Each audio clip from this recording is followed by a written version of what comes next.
الحث على التمسك بكتاب الله وسنة رسوله والدلالة على الخير ابتغاء مرضاته قربه وثوابه وصلاح العاقبة حسن الخاتمة مع اللطف والعفو والعافية.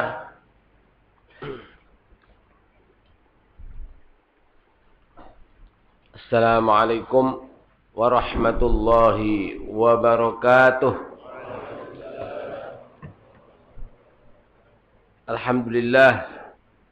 Alhamdulillahilladzi a'zama ala ibadihi al-minnah bima dafa'a anhum kaida syaitani wa fannah idh ja'ala as-siyama hisnan lahum wa junnah wa asyhadu an la ilaha illallah wahdahu la syarika lah rabbun nufusil mutmainnah wa asyhadu anna sayyidana wa maulana wa habibana wa qurrata a'yunina Muhammadan abduhu wa rasuluh sayyidul ummati wa mumahhidus sunnah. Allahumma salli wa sallim wa barik wa azim wa karrim wa majid ala habibina wa syafi'ina wa qurrati a'yunina maulana Muhammad wa ala alihi wa ashabihi alladhina kana li aswatihim bil adhkari dawiyun wa rannah. Amma ba'd, ma'asyiral hadirin rahimakumullah, para alim ulama, para habaib, serta para hadirin pecinta-pecinta Nabi Muhammad sallallahu alaihi wasallam, pelaku-pelaku sunnatun Nabi Muhammad sallallahu alaihi wasallam yang kelak mudah-mudahan dikumpulkan, dikelompokkan bersama Nabi Muhammad sallallahu alaihi wasallam fi jannatin na'im. Amin. Alhamdulillah di mana berkat rahmat Allah Subhanahu wa taala kita dapat berkumpul kembali di majelis yang mubarakah, di majelis yang mubarak ini, dan di Baitullah, rumah Allah Subhanahu wa taala, dalam rangka mendalami akan syariat yang dibawa oleh baginda Nabi Muhammad sallallahu alaihi wasallam. Maka merupakan suatu anugerah yang wajib untuk kita syukuri manakala kita dipilih oleh Allah, dimampukan oleh Allah untuk menjadi bagian dari majelis yang termulia di permukaan bumi ini, yaitu majelis Raudhah min Riyadil Jannah semacam ini, yang caranya hendaknya kita menomorsatukan akan hadir di majelis semacam ini. Sebab majelis semacam inilah yang kita diperintahkan oleh baginda Rasulullah sallallahu alaihi wasallam untuk menghadirinya.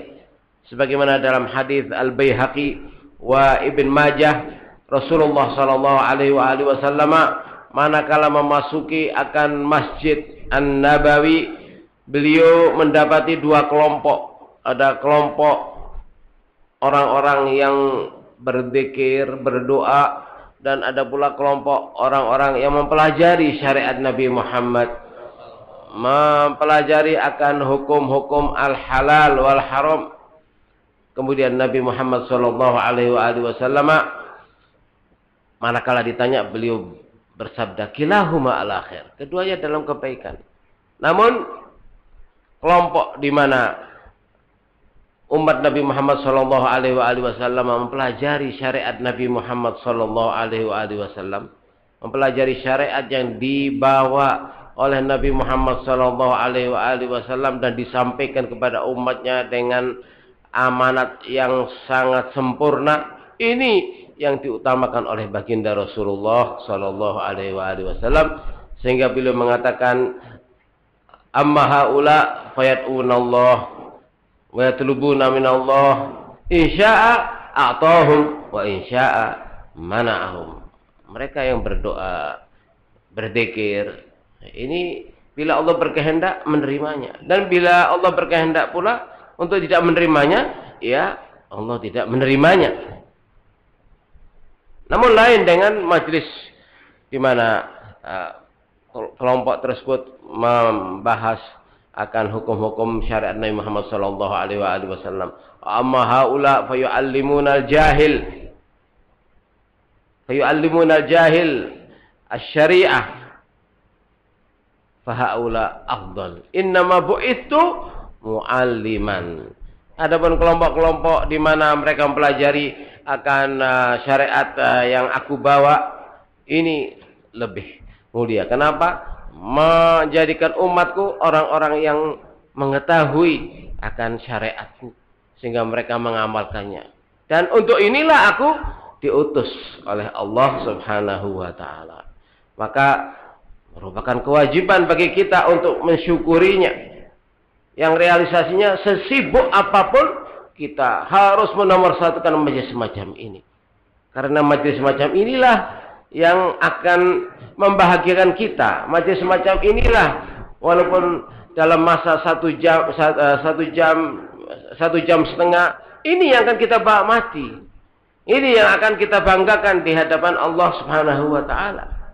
Ini yang akan menjadikan Allah dan Rasulnya ridho. Apalagi bertalian dengan hukukul muslimin, hak-hak kaum muslimin, sebagaimana yang akan dikupas oleh maha guru kami Muhaddithul Hijaz Al-Habib Muhammad bin Alawi Al-Maliki, di mana beliau mengingatkan betapa umat Islam mereka itu adalah umat Nabi Muhammad sallallahu alaihi wasallam, yang mana mereka semuanya selalu berusaha untuk memantapkan akan pengamalan daripada syariat yang dibawa oleh Nabi Muhammad sallallahu alaihi wasallam. Maka tidak dibolehkan bagi seseorang karena lebih alim, dia menganggap yang lainnya itu orang-orang yang bodoh, kemudian melakukan suatu amalan yang mana dalam hal ini karena kesombongannya ia menganggap amalan dari orang yang jahil tadi itu amalan yang jauh dari tuntunan syariat, sehingga mudah untuk mengatakan dia kafir, dia melanggar syariat. Hati-hati. Nabi Muhammad sallallahu alaihi wasallam dengan susah payah mengumpulkan umatnya, menyelamatkan umatnya, mengajarkan syariat pada umatnya, sehingga tidak ada daripada umatnya yang benar-benar beriman kepada Nabi Muhammad sallallahu alaihi wasallam melakukan amalan-amalan yang menyebabkan mereka keluar dari jalur syariat. Tidak ada. Paling-paling amalan yang mereka lakukan itu amalan-amalan yang bertalian dengan masalah-masalah khilafiyah.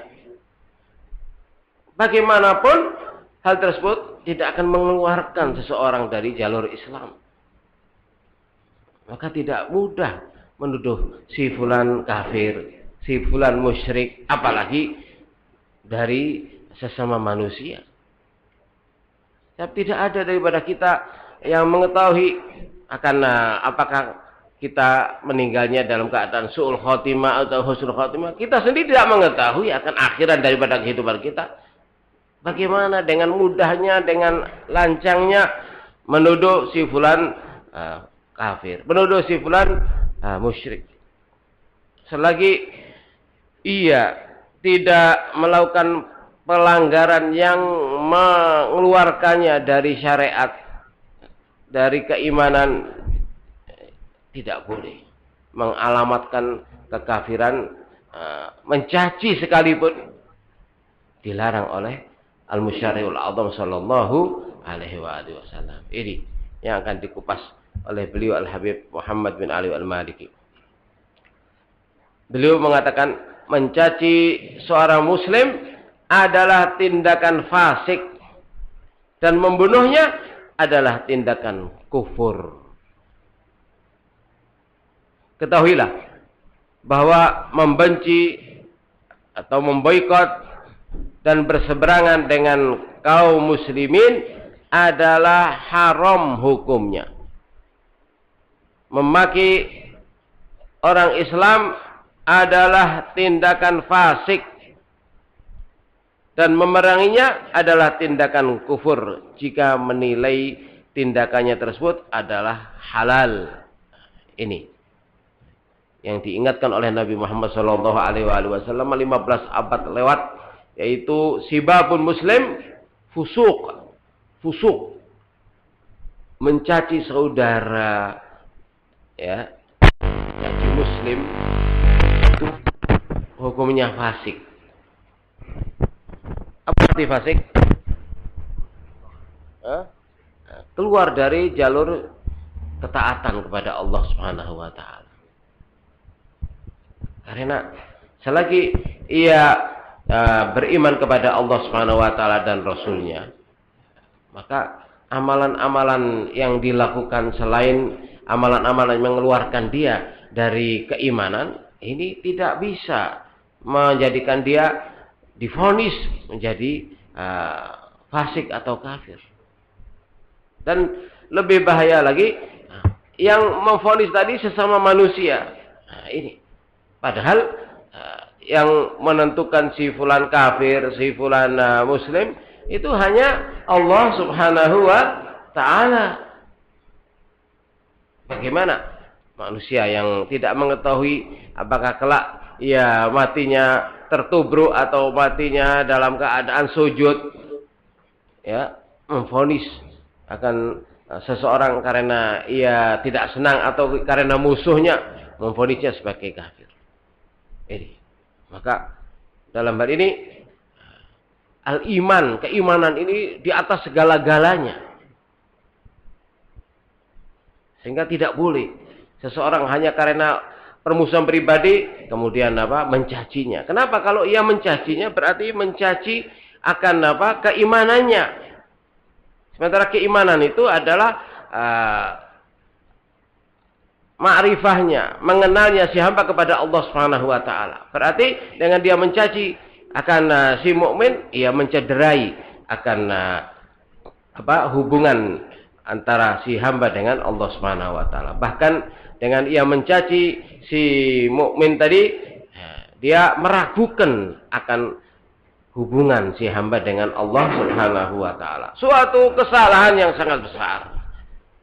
Makanya jika seseorang berani mencaci akan saudaranya, dihukumi fasik, dosa besar.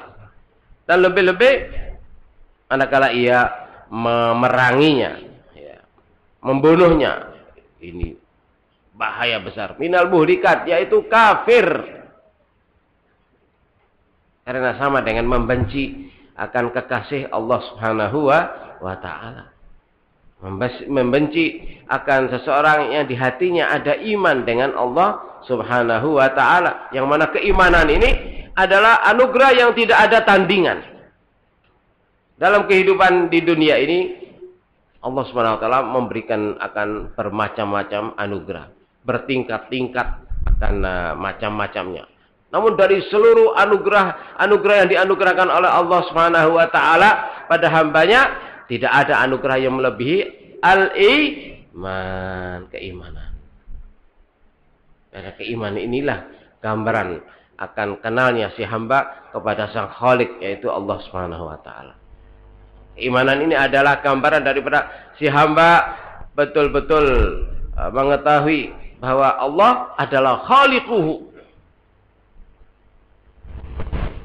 Makanya dalam kaitannya dengan hal ini, kita harus sadar bahwasanya penentu akan si fulan kafir atau tidak itu hanya hak Allah Subhanahu wa taala. Ya. dalam menjelaskan persoalan ini, kiranya cukuplah menjadi penerang kita akan kisah Sayyidina Khalid ibn al-Walid radhiyallahu anhu ketika ia melakukan suatu perjalanan misi dakwah kepada Bani Huzaimah untuk mengajak mereka kepada Islam. Telah diriwayatkan bahwa terjadi dialog antara orang-orang kaum Bani Huzaimah dengan Khalid ibn al-Walid. Antara lain, Khalid berkata, masuk Islamlah kalian. Masuklah kalian ke dalam Islam. Apa jawab Bani Huzaimah? Bani Huzaimah menjawab, kami ini kaum muslimin. Jadi mereka sudah muslimin. Khalid kemudian mengatakan, kalau begitu lepaskan dan letakkanlah senjata kalian. Namun mereka masih menjawab pula, tidak, demi Allah, jika kami melepas senjata kami, maka yang ada tidak lain hanyalah pembunuhan. Sungguh kami tidak percaya kepada Anda dan para pengikut Anda. Jadi Bani Huzaimah ini sudah beriman kepada baginda Rasulullah sallallahu alaihi wasallam, menerima akan dakwah Nabi Muhammad sallallahu alaihi wasallam. Namun di antara Bani Huzaimah dengan puak atau gobilah di desa lain ada permusuhan, sehingga mereka selalu mempersiapkan akan senjata, ya, membawa senjata. Datang Sayyidina Khalid bin Walid dengan kaum muslimin yang diutus oleh baginda Rasulullah sallallahu alaihi wasallam sampai ke Bani Huzaimah. Begitu melihat Bani Huzaimah pada membawa senjata, pikir Khalid mereka belum beriman. Maka Khalid meminta mereka untuk untuk menyerahkan akan senjata-senjata mereka. Ini asal muasal terjadinya akan akan jatuhnya beberapa orang yang terbunuh, ya, dari Bani Huzaimah. Mereka menurut Khalid membawa senjata berarti menentangnya, sementara mereka membawa senjata untuk bertahan sewaktu-waktu manakala diserang oleh musuhnya, mereka siap dengan senjatanya. Ini maksud daripada ucapan mereka, ya, manakala Khalid mengatakan, kalau begitu lepaskan dan letakkanlah senjata kalian. Namun mereka masih menjawab pula, tidak, demi Allah, jika kami melepas senjata kami, maka yang ada tidak lain hanyalah pembunuhan. Jadi maksudnya mereka, kalau kami mengikuti akan perintahmu, pasti kamu pasti akan membunuh kami. Ini seraya untuk meyakinkan pada si Khalid bin Walid, mereka mengatakan, sungguh kami tidak percaya kepada Anda dan para pengikut Anda. Ini daripada mereka menginginkan Khalid itu memahaminya, bahwa mereka membawa senjata bukan untuk menantang akan Sayyidina Khalid bin Walid dan tentaranya, tidak, tapi untuk bertahan. Nah, ini.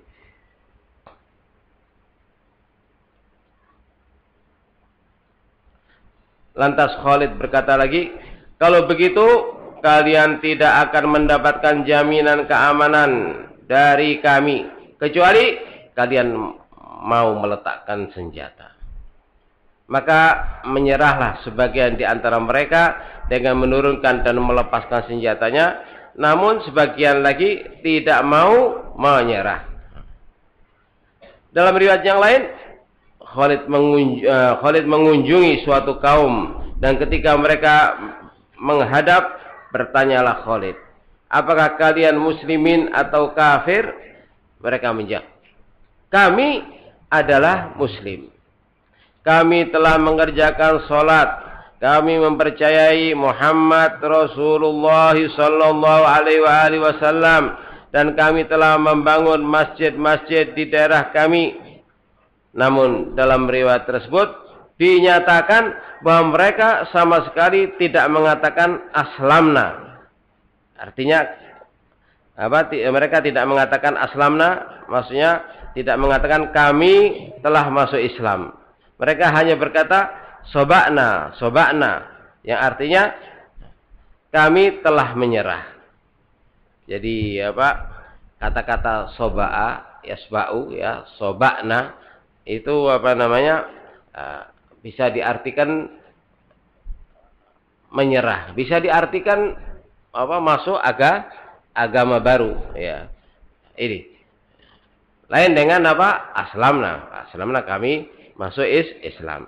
Itu mereka karena apa? Orang-orang dari desa, ya, jauh dari Al-Madinatul Munawwarah, untuk menunjukkan dan mengungkapkan bahwa mereka masuk Islam, itu mereka memakai istilah soba'na. Soba'na. Padahal soba itu ya bisa diartikan ada agama sobi'ah.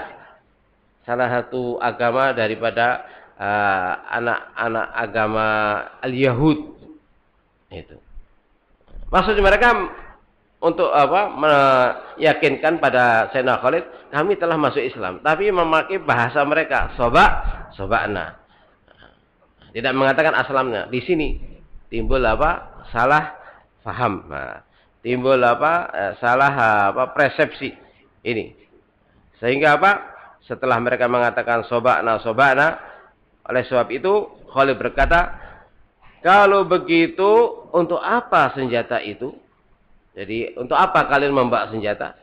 Mereka menjawab, sesungguhnya antara kami dengan salah satu suku Arab ada permusuhan, dan kami khawatir Anda semua ini adalah bagian dari mereka. Itulah sebabnya kami tetap memegang senjata. Ini apa namanya? Argumentasi atau jawaban daripada Bani Huzaimah. Nah, namun Sayyidina Khalid dalam hal ini memahami lain, seperti yang telah disebutkan tadi, karena di negara apa di zaman jahiliyah itu banyak antara satu kabilah dengan kabilah yang lain itu bermusuhan, ya, ada yang 10 tahun, bahkan ada yang sampai 50 tahun, bahkan ratusan tahun. Ingat itu di Al-Madinatul Munawwarah, puak yang terbesar adalah Al-Aus wal Khazraj. Ini mereka berperang dalam riwayat tidak pernah berhenti selama 700 tahun. Dari kakek ke anak, dari anak ke cucu, terus begitu.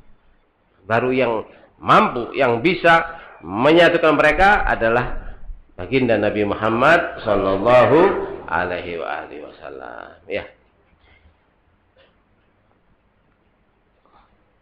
Oleh sebab itu Khalid berkata, ya. Kalau begitu untuk apa senjata itu? Mereka menjawab, sesungguhnya antara kami dengan salah satu suku Arab ada permusuhan, dan kami khawatir Anda semua ini adalah bagian dari mereka. Itulah sebabnya kami tetap memegang senjata. Maka Khalid tetap berkata, letakkanlah senjata kalian. Dan mereka pun menurut. Namun ini apa yang ditakutkan oleh mereka justru apa? Benar-benar terjadi. Itu arti daripada zaman. Namun setelah itu Khalid memberi perintah kepada prajuritnya untuk menawan mereka. Maka sebagian dari mereka pun ditawan, diikat. Sedangkan sebagian lainnya bergabung dengan para sahabat. Pada waktu sahur tiba, ada seseorang berkata dan berseru, barang siapa memiliki tawanan maka bunuhlah. Ini.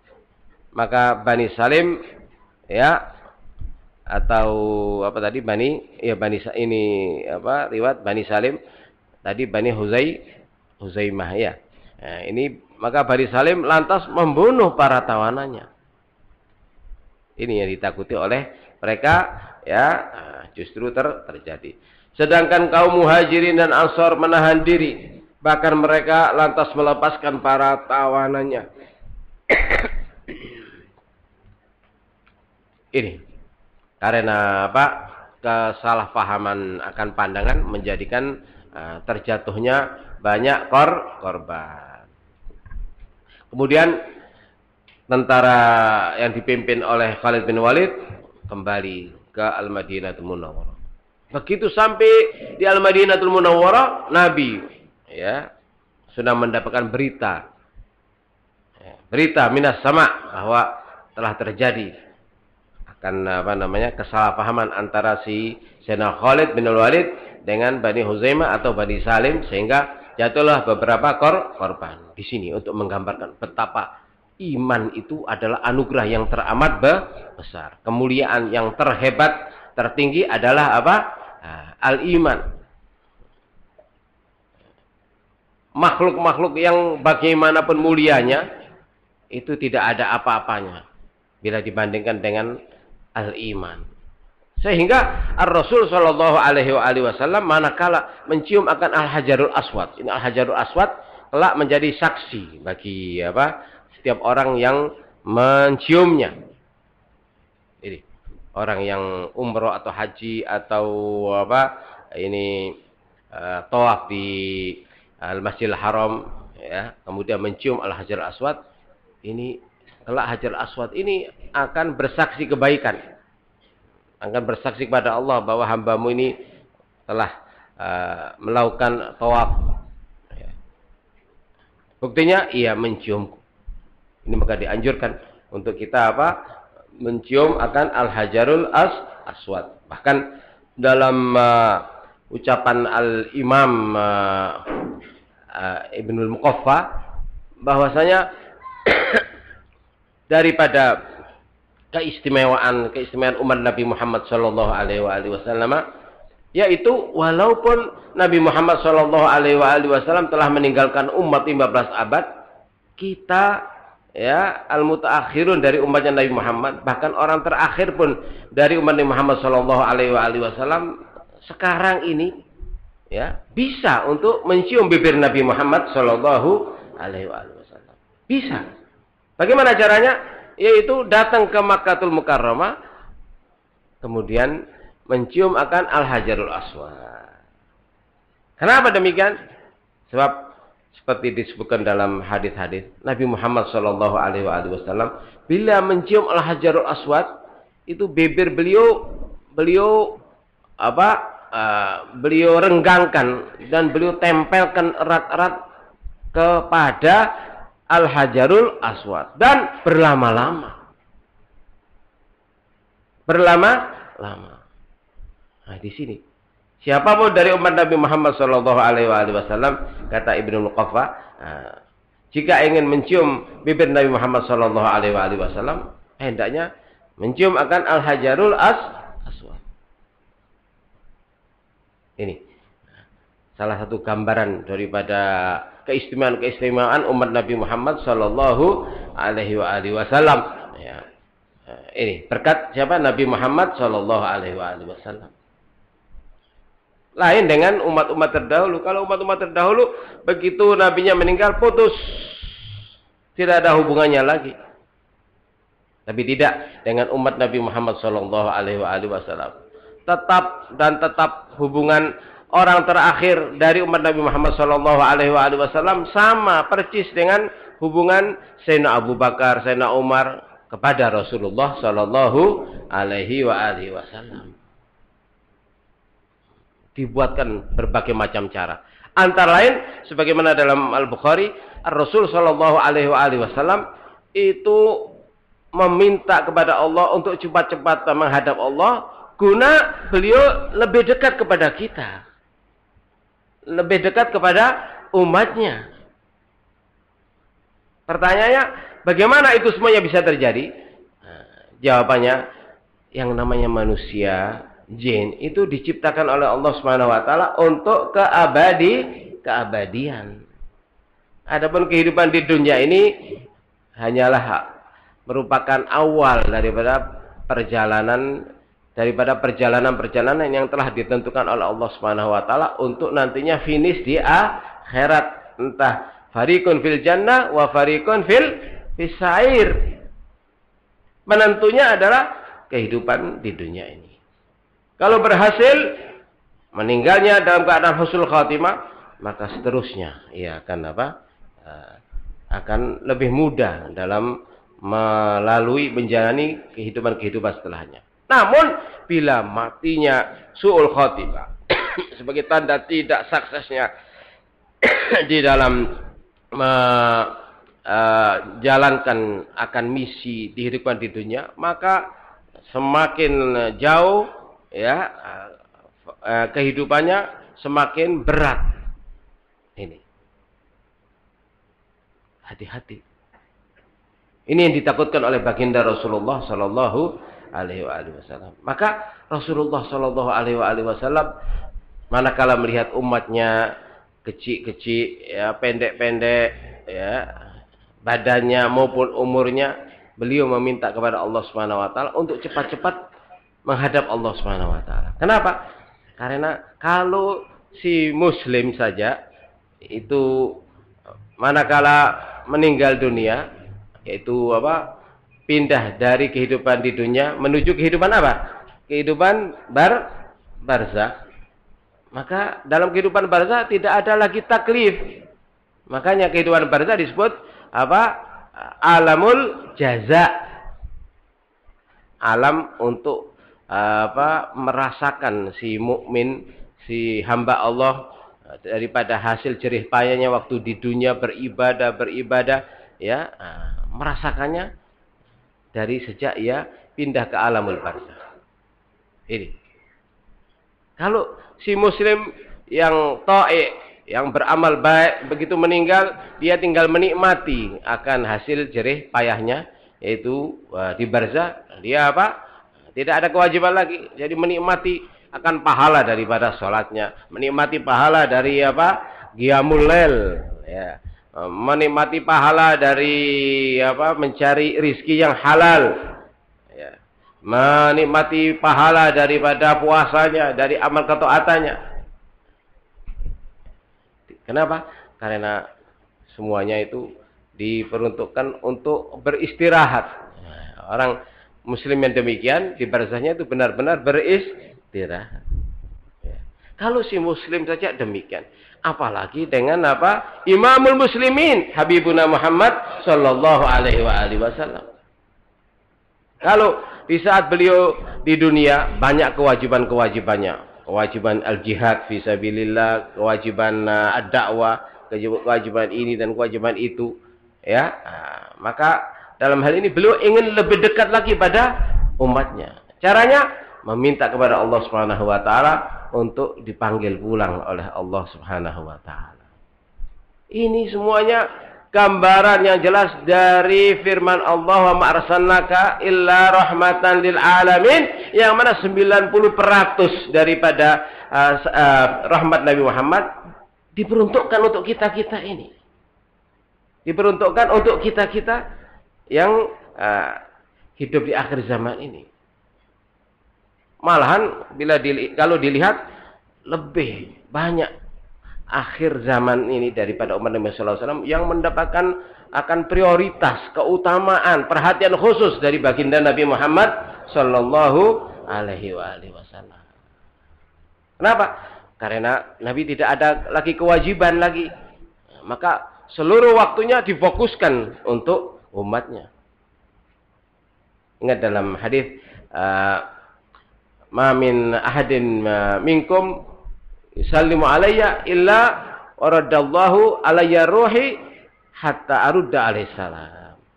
Tidak ada di antara kalian manakala membaca, mengucapkan satu kali salat kepadaku, terkecuali Allah Subhanahu wa taala mengembalikan rohku guna untuk menjawab akan salawatnya, akan salamnya. Ini satu kali dilihat wajahnya oleh Nabi. Bagaimana kalau banyak-banyak mengucapkan salam pada Nabi?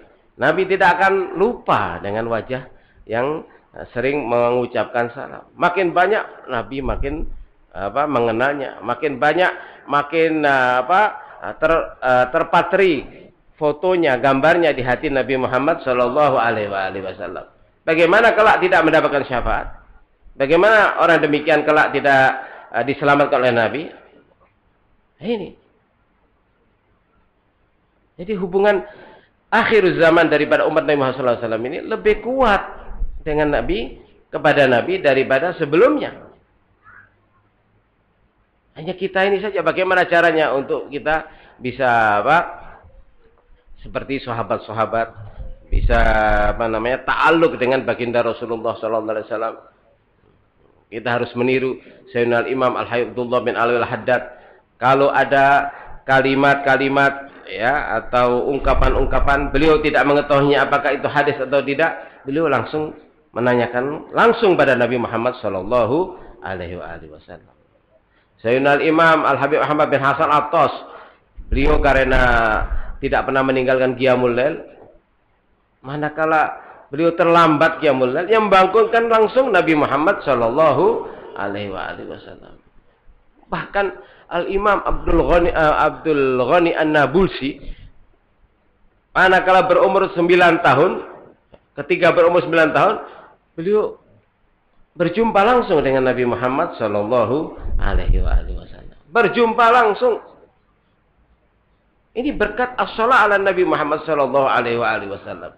Karena beliau walaupun masih berumur 9 tahun, tapi beliau ahli membaca as-shalah ala Nabi. Umur 9 tahun, tidak kurang daripada 1000 sholawat beliau ucapkan setiap harinya. Sehingga manakala mendatangi akan ibunya daripada wanita as-shalihat, ya, yang berjumpa dengan Nabi Muhammad sallallahu alaihi wasallam langsung, manakala ia mendatangi ibunya dan mengatakan, "Ya ummah, ra'aitun nabiyya Muhammadan sallallahu alaihi wasallam." Wahai ibu, aku telah melihat Nabi Muhammad sallallahu alaihi wasallam. Ini ibunya tidak langsung memeluknya, ya, untuk menunjukkan kegembiraannya. Padahal kalau ibunya mengucapkan melakukan demikian, ini suatu hal yang sangat baik. Tapi maksudnya ibunya agar si anak tadi lebih tinggi lagi kedudukannya di sisi baginda Rasulullah sallallahu alaihi wasallam. Justru si ibu balik bertanya kepada sang anak, "Hal ra'aitahu yaqadatan ammanaman?" Wahai anakku, apakah kamu melihat Nabi Muhammad sallallahu alaihi wasallam itu melihat yaqadatan langsung, aman-aman, ataukah dalam keadaan mimpi? Dijawab oleh Sayyidina Abdul Ghani An-Nabulsi, ra'aituhu manaman. Aku melihat baginda Rasulullah sallallahu alaihi wasallam, wahai ibu, dalam mimpi. Apa kata sang ibu? Maksudnya ibunya agar dia lebih ta'alluq, lebih cinta, ya, lebih dekat dengan baginda Rasulullah sallallahu alaihi wasallam. Ia mengatakan, kalau hanya sebatas mimpi saja, tidak perlu kamu mendatangiku untuk memberitahukan akan akan mimpi tadi. Ini maksudnya agar lebih giat lagi si anaknya memperbanyak as-shalah. Kemudian si anak tadi meningkatkan akan bacaan sholawatnya, sehingga dalam riwayat walaupun berumur 9 tahun itu 10.000 daripada sholawat ia baca. Ini. Suatu saat dia mendatangi ibunya seraya mengatakan, "Ya ummah, ra'aitun nabiyya Muhammadan sallallahu alaihi wasallam." Begitu pula kali ini si ibu bertanya, "Hal ra'aitahu yaqadatan aman-aman?" Ketika dijawab oleh sang anak, "Ra'aituhu yaqadatan." Allahumma shalli ala sayyidina Muhammad. "Ra'aituhu yaqadatan." Aku melihatnya langsung, wahai ibu. Apa jawabnya? "Al-ana wasalta ila maqamil ar-rujula." Dalam riwayat yang lain, "Al-ana bada'ta fi maqamir rujula." Baru kali ini kamu berada di anak tangga pertama dari anak tangga ar-rujula, orang-orang yang hebat, orang-orang yang dekat dengan Allah dan Rasulnya. Ini tidak memeluknya atau menciumnya, tidak. Padahal ini makom yang sangat tinggi. Seseorang bisa berjumpa langsung dengan baginda Rasulullah sallallahu alaihi wasallam. Ini menunjukkan akan rohnya sangat kuat. Nah, perlu diketahui sudah menjadi sunnatullah dalam kehidupan di dunia ini. Yang namanya al-jisim, badan ini lebih kuasa daripada ar-roh. Buktinya dalam kebutuhan-kebutuhan lebih menonjol kebutuhan badan. di waktu lepas sholat zuhur, apa yang kita rasakan? Lapar. Lapar ini adalah kebutuhannya jasmani. Begitu pula kalau kita pulang dari pasar payah, apa yang akan kita lakukan? Rehat. Rehat ini kebutuhan jasmani. Sementara kebutuhan rohani kadangkala kita remehkan. Kita malas melakukan sholat. Sholat ini makanan rohani. Ini yang terjadi di dunia. Jadi al-asam ya tusaitir alal arwah. Namun tidak sedikit daripada hamba-hamba Allah yang mana karena mampu menjadikan rohnya itu lebih kuat daripada jasmaninya, ya, dengan banyak-banyak berzikir, dengan banyak-banyak beribadah, menekan akan nafsunya yang malas untuk beribadah, qiyamul lail. Ini akhirnya rohnya itu menguat. Ketahuilah, roh itu lebih kuat daripada badan. Buktinya badan kita ini diciptakan untuk kesementaraan, untuk masa terbatas, hanya 60 tahun, 70 tahun. Ketika meninggal, dimakan tanah. Tak peduli, baik dia itu cantik, elok parasnya, mati, habis, dimakan tanah. Lain dengan roh. Roh ini diciptakan untuk keabadian. Roh itulah yang akan memasuki surga. Roh itulah yang akan memasuki neraka. Abadi. Dengan gambar demikian, kalau si hamba muslim tadi betul-betul mampu memberi makanan pada rohnya sesuai dengan yang diperintahkan oleh Allah, walaupun masih di dunia, bisa mengalahkan akan jasmaninya.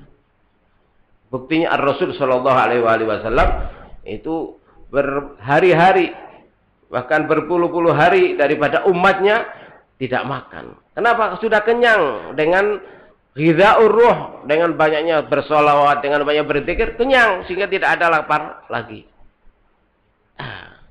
Karena demikian, maka walaupun di dunia, ya, hamba tadi yang kuat rohnya, yang banyak berzikir, banyak bersolawat, banyak mengaji, beribadah, ini akan mudah berjumpa dengan roh Nabi Muhammad Sallallahu Alaihi Wasallam. Ini lahan yang jarang kita manfaatkan. Padahal sangat sangat menjamin, ya, akan lahan tersebut disiapkan oleh baginda Rasulullah Shallallahu Alaihi Wasallam. Bahkan Nabi menyebutkan akan tujuan daripada beliau meminta untuk meninggal cepat-cepat demi untuk lebih dekat pada umatnya. Dalam hadis Bukhari, Nabi Muhammad Shallallahu Alaihi Wasallam menceritakan, memberikan gambaran pada umatnya bahwa beliau akan meninggalkan umat dengan bersabda, Inna abdan khuyiro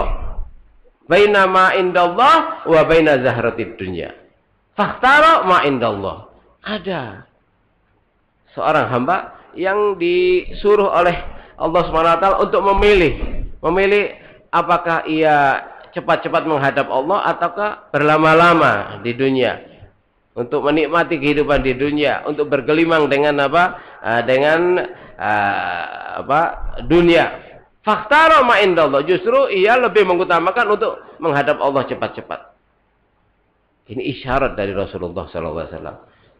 Yang mana di antara sahabat-sahabat tidak ada yang mampu menerima akan isyarat atau sinyal dari baginda Rasulullah SAW terkecuali Sayyidina Abu Bakar As-Siddiq. Sayyidina Abu Bakar di pojok langsung menangis sejadi-jadinya. Sementara yang lain-lain ini pada heran. Nabi Muhammad menceritakan seorang hamba yang diperintahkan untuk memilih, disodorkan untuknya untuk memilih antara dua hal tadi. Kok Abu Bakar menangis? Ini tidak sambung. Abu Bakar tidak paham. Begitu anggapan mereka. Namun subhanallah, tidak lama, ya, Nabi Muhammad SAW meninggalkan ummah. Di situ sahabat-sahabat pada mendatangi Sayyidina Abu Bakar dan mengatakan betul-betul Anta afdaluna, engkau adalah apa? Paling afdalnya di antara kita ini. Ini gambaran dari apa? Dari iman yang sangat kuat. Bagaimana seseorang yang di hatinya ada iman, ya, kemudian mudah untuk dituduh dia kafir atau dicaci. Ini berarti sama dengan mencaci Allah Subhanahu wa taala. Bahkan dalam hadis Nabi bersabda, "Man adza musliman faqad adzani. Wa man adzani faqad adza Allah. Wa man adza Allah yushiku an ya'khudha." Atau kama qala Rasulullah sallallahu alaihi wasallam. Siapa orang yang mengganggu si muslim, berarti sabda Nabi sama dengan menggangguku. Dan barang siapa menggangguku berarti ia mengganggu Allah Subhanahu wa taala, dan dipastikan barang siapa yang mengganggu Allah Subhanahu wa taala nyaris akan diazab oleh Allah Subhanahu wa taala. Karena apa? Si muslim, ya, mukmin ini adalah kekasih Allah Subhanahu wa taala. Dan Allah dalam hadis lain menyebutkan man ada waliyan, apa itu dalam hadis? Alantu bil harb. Man adali waliyan faqad azantuhu bil harb. Barang siapa yang mengganggu waliku, kekasihku. Siapa walinya Allah? Walinya Allah al-mu'min. Al-mu'min adalah walinya Allah Subhanahu wa taala. Itu. Ala inna awliya Allah la khaufun alaihim walahum yahzanun. Siapa mereka itu? Alladzina ala inna awliya Allah la khaufun alaihim walahum yahzanun alladzina amanu wa kanu yattaqun. Alladzina amanu, orang-orang yang beriman itulah aulia Allah, kekasih-kekasih Allah. Siapa orang yang mengganggu kekasih-kekasih Allah, Allah sendiri yang akan menghadapinya langsung. Ini gambaran lain betapa bahayanya bila si muslim dituduh sebagai kafir, dituduh sebagai musyrik hanya karena persoalan pribadi. Bahkan untuk menunjukkan betapa tingginya, mulianya, dekatnya si mukmin kepada Allah Subhanahu wa taala, sehingga waktu terjadinya peristiwa antara Sayyidina Khalid bin Walid dengan Bani Khuzaimah, itu Nabi marah besar. Marah besar. Seraya Nabi mengangkat tangannya dan bersabda, "Inni abra'u mimma fa'alahu Khalid." Wahai Allah, aku lepas tangan. Tak ikut-ikut terhadap apa yang dilakukan oleh Khalid ibnul Walid. Itu yang disabdakan oleh Nabi manakala Khalid bin Walid pulang kembali ke Al-Madinatul Munawwarah, ya.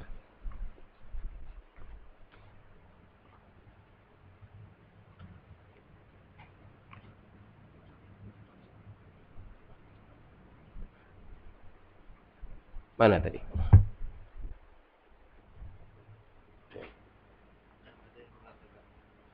Ada yang mengatakan bahwa pada waktu itu Sayyidina Khalid ibn Walid menilai bahwa mereka berkata seperti itu dengan penuh kesombongan, sehingga dianggap tidak patuh dan tidak tunduk sepenuhnya kepada Islam. Oleh sebab itu Khalid segera mengambil tindakan penangkapan.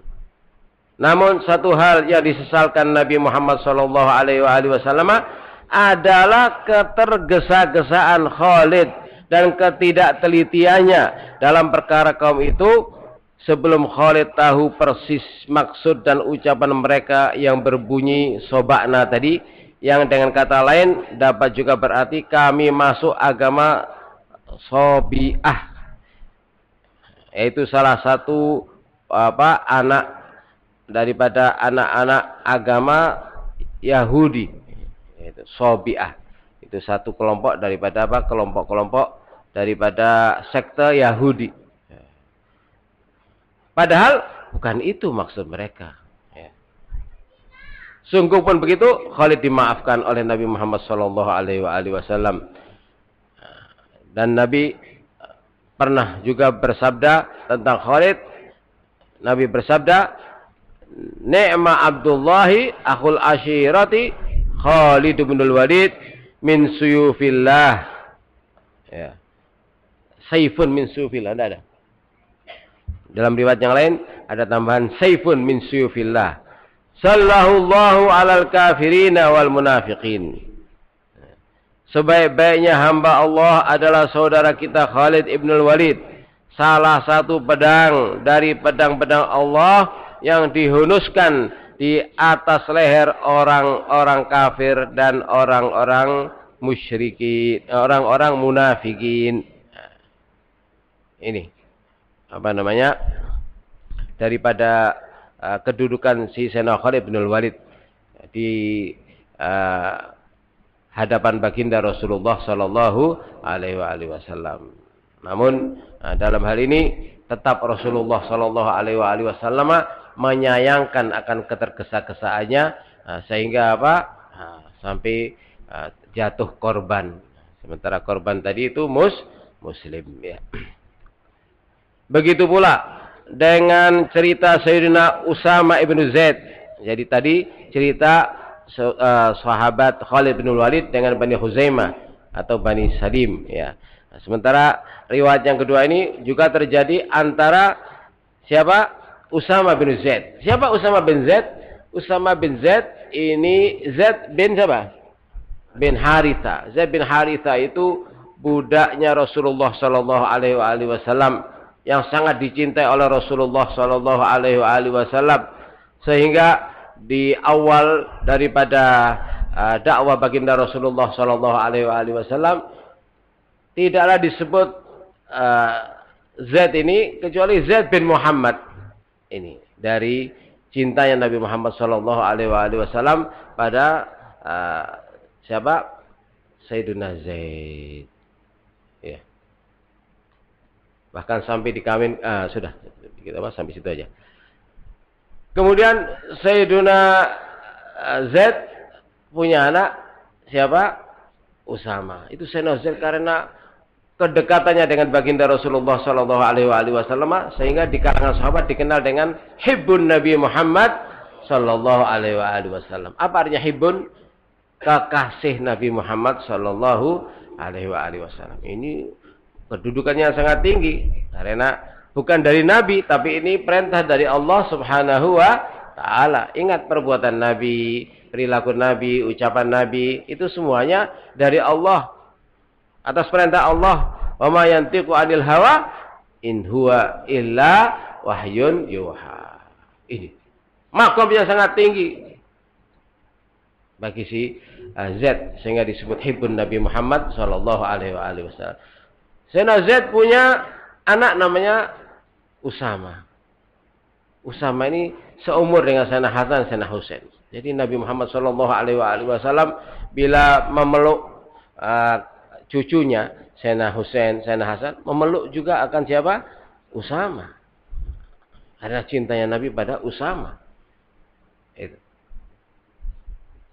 Sehingga si Usama anaknya Zaid bin Haritha yang disebut hibbun Nabi, ini karena dicintai pula oleh Nabi disebut hibbin Nabi Muhammad sallallahu alaihi wasallam. Kekasihnya anaknya kekasih Nabi Muhammad sallallahu alaihi wasallam. Sampai-sampai sahabat pun ikut mencintai Sayyidina Usama bin Zaid melebihi dari cinta mereka pada anak-anaknya. Dalam riwayat Sayyidina Umar waktu menjadi khalifah itu manakala memberi akan anaknya 1 dirham, memberi Usama bin Zaid 2 dirham. 2 dirham. Begitu pula atau lebih-lebih memberi Sayyidina Hasan, Sayyidina Husain lebih lagi. Suatu saat anaknya siapa itu? Abdullah bin Umar dan lain-lainnya protes. Ya apa? Ini Usama bin Zaid bukan anak Abah. Kenapa Abah beri 2 dirham? Sementara aku anak Abah Darah daging apa? Cuman satu dirham.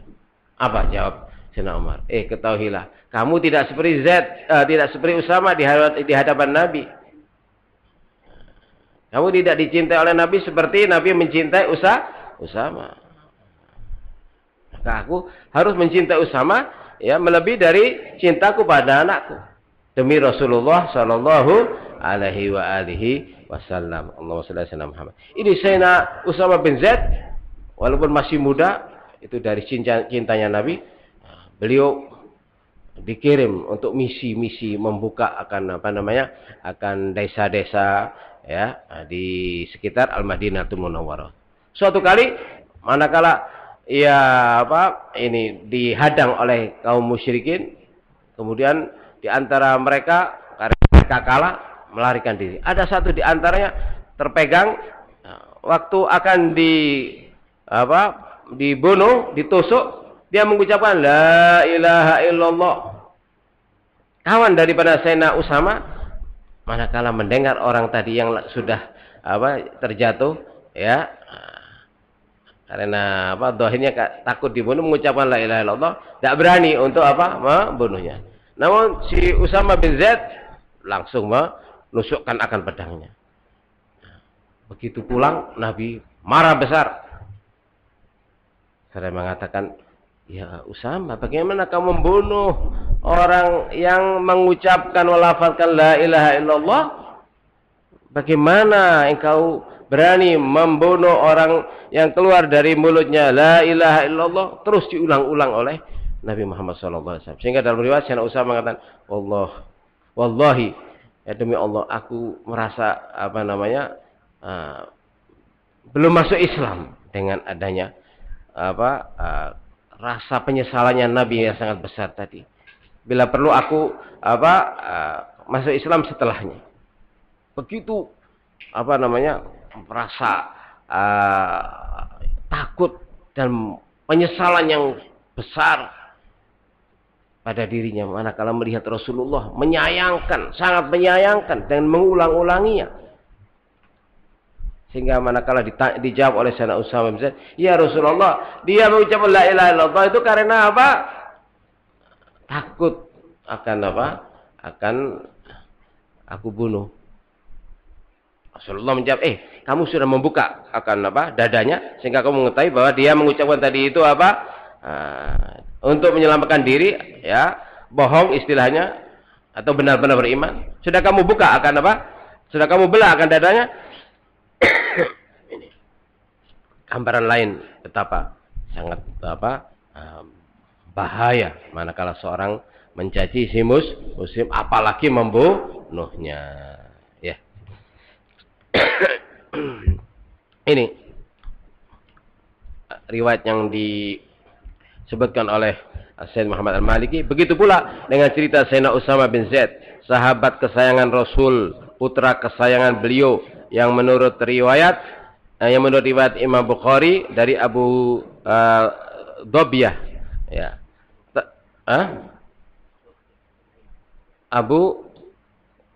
Abu Dhaibah, ya. Telah berkata, siapa yang berkata? Abu Dhaibah, ya. Aku mendengar Usama berkata. Di situ Abu Dhaibah, betul? Atau Abu Dhaibah? Semuanya sama, Abu Dhaibah. Ya. Ya. Aku mendengar Usama berkata, kami diutus ke Hariqah oleh Rasulullah Shallallahu Alaihi Wasallam. Hariqah itu nama desa. Dan tiba di sana pada waktu subuh. Maka kami lantas menyerang mereka. Aku bersama seorang teman dari kaum Ansar sempat mengepung seorang lelaki dari kelompok mereka yang tiba-tiba berkata, la ilaha illallah. Maka temanku menahan dirinya. Tidak sampai membunuhnya. Sedangkan aku, cakap siapa? Usama, terus menusuknya dengan tombak sampai ia meninggal. Sepulangnya dari sana, kami kembali kepada Nabi Ternyata berita itu sudah sampai kepada beliau. Telah sampai kepadanya. Sehingga beliau menegur, "Wahai Usama, mengapa engkau membunuhnya? Padahal ia sudah mengucapkan la ilaha illallah." Aku menjawab, "Dia ya Rasulullah mengucapkan itu, yaitu la ilaha illallah, hanya ingin dilindungi." Kemudian Rasulullah Shallallahu Alaihi Wasallam mengulang-ulangi akan hal itu, yaitu ucapan atau sabda Nabi Muhammad Shallallahu Alaihi Wasallam, "Wahai Usama, mengapa engkau membunuhnya? Padahal ia sudah mengucapkan la ilaha illallah." Diulang oleh Nabi berkali-kali, sehingga waktu itu aku merasa seakan-akan aku belum masuk Islam sebelumnya. Dari penyesalan Nabi yang sangat, bagaimana orang yang Muslim sampai terbunuh. Ini gambaran lain dari dilarang kerasnya kita untuk mudah-mudah mengkafirkan sesama muslim. Dalam riwayat lain, Rasulullah Shallallahu Alaihi Wasallam bersabda, "Mengapa engkau tidak membedah dadanya supaya kamu mengerti dan mengetahui apakah ia berkata benar atau dusta?" Maka Usama berkata, "Aku tidak akan pernah lagi membunuh seseorang yang bersaksi tiada Tuhan selain Allah Subhanahu wa Ta'ala."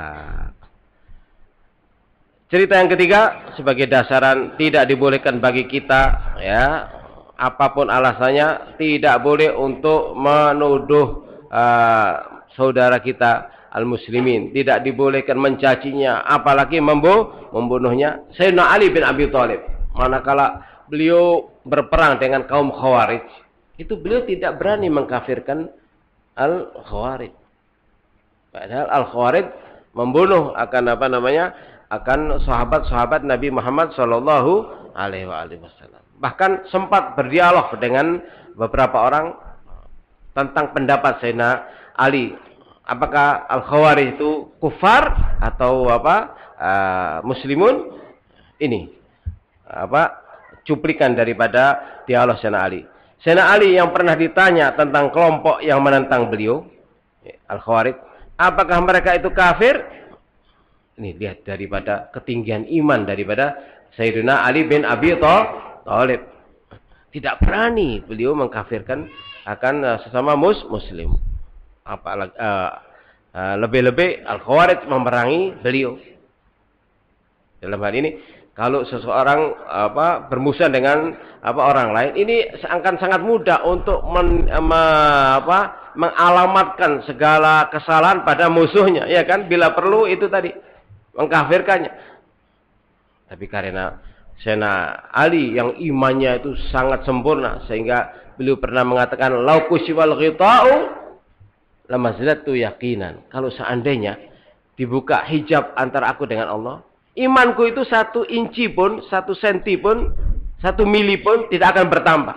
Begitu sempurnanya akan keimanan Al-Imam Ali bin Abi Thalib. Walaupun begitu tinggi akan tingkat keimanannya, tidak berani mengkafirkan akan si muslim. Makanya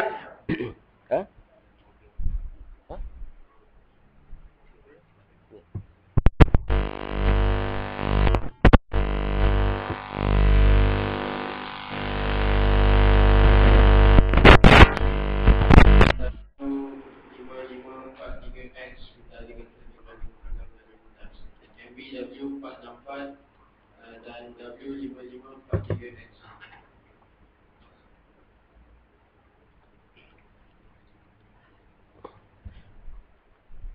Sayyidina Ali juga pernah ditanya tentang kelompok yang menentang beliau, apakah mereka itu kafir? Dijawab dengan tegas, tidak. Bahkan mereka menjauh dari kekafiran. Itu ucapan beliau, hum minal kufri farru. Mereka ini malah dari kekafiran melarikan diri, menyelamatkan diri dari kekafiran. Kemudian ditanya lagi, kalau begitu apakah mereka munafik? Jawab Sayyidina Ali radhiyallahu an, tidak. Orang munafik itu tandanya tidak mau mengingat Allah kecuali sedikit saja. La yadhkurunallaha illa qalila. Itu orang munafikun. Makanya orang kalau malas sholat, nah ini ditakutkan ada benih-benih kemunafikan. Apalagi sholat subuh, ya jam berapa itu? Biasanya sholat subuh? Jam 8. Nah, ini hati-hati.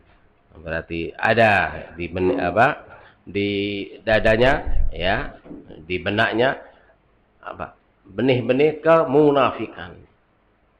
Ingat, orang yang meninggalkan sholat Jumat sengaja 3 kali berturut-turut munafik. Ini gambaran bahwa orang-orang munafik tidak suka berzikir. Al-munafiqun alladzina la yadhkuruna Allah taala illa qalilan. Hati-hati ini, ya. Nah, kemudian manakala ditanya, ya, apakah mereka munafik? Dijawab oleh Sayyidina Ali, tidak. Orang munafik itu tandanya tidak mau mengingat Allah kecuali sedikit saja. Berat untuk menggerakkan bibirnya untuk berzikir, berat untuk menggerakkan bibirnya untuk bersolat kepada Nabi Muhammad Sallallahu Alaihi Wasallam. Tapi kalau untuk pantun, itu mudah. Ini hati-hati. Ini golongan daripada Abdullah bin Sabah. Ya. Dia oleh Sayyidina Ali. Padahal mereka, yaitu Al-Khawarij yang menentang Sayyidina Ali, justru mengingat Allah banyak sekali, kata Sayyidina Ali. Maka tidak bisa dikatakan mereka itu munafikun. Lantas Ali ditanya lagi, jadi bagaimana sebenarnya mereka itu? Nah, ini kedudukannya bagaimana menurut pandangan Anda? Dijawab oleh Sayyidina Ali. Ali menjawab, mereka adalah kaum yang ditimpa fitnah. Ini. Yang ditimpa fitnah. Lalu menjadi bisu, buta, dan tuli. Nah, ini karena apa? Mereka ditimpa oleh fitnah, ya. Al-fitnah tu asyaddu minal qatl, wal fitnah tu asyaddu minal qatl, ya. Walaupun artinya al-fitnah di situ apa? Asyirku, ya, lebih berat daripada pembunuhan. Nah, ini sehingga dikeraskan hatinya oleh Allah Subhanahu wa taala. Jadilah orang-orang tersebut Al-Khawarij hatinya keras sehingga tidak mau menerima akan pengarahan nasihat dari Sayyidina Ali. Hanya ini saja yang bisa dijawab oleh Sayyidina Ali untuk menunjukkan betapa mengkafirkan seseorang itu bukan haknya manusia, hanya semata-mata haknya Allah Subhanahu wa taala. Oleh karena demikian, kita diperintahkan oleh Rasulullah Shallallahu alaihi wasallam untuk menjaga anggota-anggota badan kita, baik mulut-mulut kita, telinga-telinga kita, tangan-tangan kita, kaki-kaki kita dari mencederai, menyakiti atau bahkan mengalamatkan kekafiran, kemusyrikan pada sesama muslim. Ini sangat penting karena akhir-akhir ini banyak terjadi hanya karena masalah sepele sampai menuduh saudaranya kafir, menuduh saudaranya musyrik. Hati-hati. Harus kita semakin menjaga anggota-anggota badan kita dari hal-hal yang mengarahkan kepada kemurkaan Allah. Lebih-lebih di saat kita menghadapi bulan Ramadan. Ini harus meningkatkan akan ketakwaan kita, ya. Meningkatkan akan taqarrub kita kepada Allah Subhanahu wa taala agar kita semua berhasil menjadi mereka-mereka yang masuk dalam firman Allah, la'allakum tattaqun. Oleh karena demikian, Allah Subhanahu wa taala sengaja menjadikan akan bulan Rajab dan bulan Sya'ban ini sebagai jalan untuk memudahkan kita mampu untuk meraih akan berbagai macam daripada anugerah-anugerah Allah yang dikhususkan untuk umat Nabi Muhammad sallallahu alaihi wasallam di bulan Ramadan. Kenapa demikian? Karena dalam hal ini masa depan daripada amalan-amalan kita, ya, apakah pada 11 bulan selepas Ramadan itu amalan-amalan kita semakin baik, ketaatan-ketaatan kita semakin meningkat, ataukah kebalikannya semakin menurun, lebih banyak maksiatnya. Itu ditentukan dengan apa? Dengan bagaimana cara kita mensyukuri akan dipanjangkan umur kita, dipertemukannya kita dengan bulan agung yang namanya Syahrul Ramadan. Itu yang dikatakan oleh Maha Guru kami Muhaddithul Hijaz Al-Imam Hasan Al-Masyad. Beliau mengatakan, "I'lam anna kulla khairin wa barakatin tasilun nasa tulal am qatratun min dzalikal bahr." Ai min bahri Ramadan.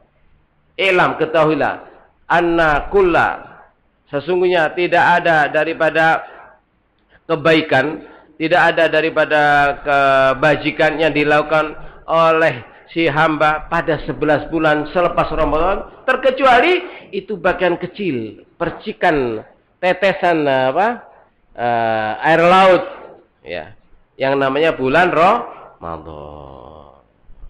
Bahkan disebutkan oleh Al-Imam As-Sarhandi lebih jelas lagi, inna ittihadal hali tulal am, inna ittihadal hali fi syahr Ramadan sababun ittihadil ahwal tulal am. Wa inna tahafutal al-hali fi syahr Ramadan sababun itahafutil ahwal tulal am.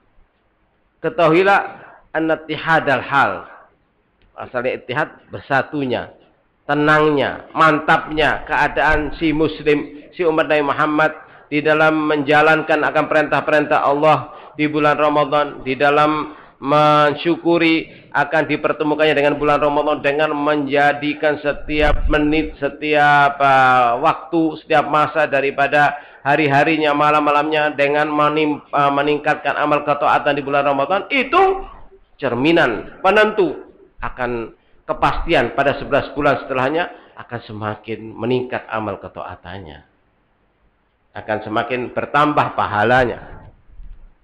Tapi wa inna, dalam riwayat yang lain, wa inna syatatal hali fi Ramadan sababun litasyattutil ahwali tulal am. Adapun ketidakbecusan si hamba di dalam mensyukuri akan anugerah yang namanya bulan Ramadan, ini penyebab utama akan ketidakbecusan atau hancurnya akan amal-amal kebaikannya pada 11 bulan selepas Ramadan. Maka beliau mengatakan, fatuba liman madha alaihi Ramadan wa huwa radin anhu. Maka suatu kabar gembira bagi umat Nabi Muhammad manakala bulan Ramadan pergi sementara bulan Ramadan rela, senang, bergembira dengan si hamba tadi. Maksudnya hamba tadi karena mampu menjalankan segala perintah Allah di bulan Ramadan, maka bulan Ramadan menjadi saksi kelak, menjadi saksi kebaikan untuk orang tersebut. Namun kebalikannya, wa wailun liman madha alaihi Ramadan wa hurima anil khairi kulli. Anil khairi kulli. Celaka, bencana. Kalau seseorang berlalu bulan Ramadan sementara ia diharamkan dari kebaikan-kebaikan yang diturunkan, dihujankan oleh Allah pada bulan Ramadan. Ya. Ini merupakan apa? Orang yang celaka manakala tidak mampu untuk menjalankan akan apa? Perintah-perintah Allah, untuk meraih akan keunggulan-keunggulan berkat rahmat yang diturunkan pada bulan Ramadan. Makanya Rasul Shallallahu Alaihi Wasallam sengaja memerintahkan kita untuk mempersiapkan diri agar benar-benar kita berhasil ya dalam menjalankan akan perintah-perintah Allah di bulan Ramadan, yaitu dengan mempersiapkan diri sejak bulan Rajab dan bulan Sya'ban. Sehingga Rasul sallallahu alaihi wasallam selalu berdoa, Allahumma kama ballaghtana Rajab wa Sya'ban faballighna Ramadan. Sebab bulan Ramadan itulah merupakan anugerah yang teramat besar yang dikhususkan untuk umat Nabi Muhammad sallallahu alaihi wasallam berkat doa Nabi Muhammad sallallahu alaihi wasallam. Bagaimana tidak?